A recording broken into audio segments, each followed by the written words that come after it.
Dodi Sudrajat ingin barang Vanessa untuk museum, Haji Faisal gak berani. Haji Faisal seolah menjawab terkait barang peninggalan almarhumah Vanessa Angel yang masih di rumahnya. Dalam pengakuannya, Dodi Sudrajat merasa masih tersimpannya barang Vanessa Angel di rumah Haji Faisal membuat keinginannya membangun museum Vanessa Angel terkendala.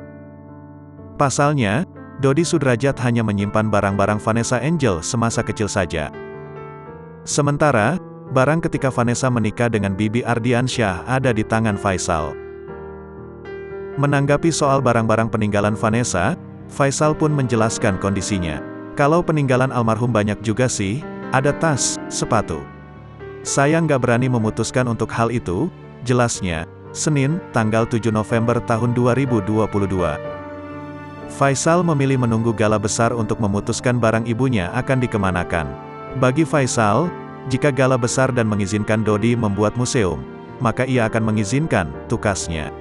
Untuk sementara, Faisal menyimpan barang-barang Vanessa di kardus. Termasuk pula HP Vanessa yang ditemukan di lokasi kecelakaan. Saya simpan semuanya di dalam kardus, termasuk HP-nya saya simpan, tandas ayah 4 orang anak ini.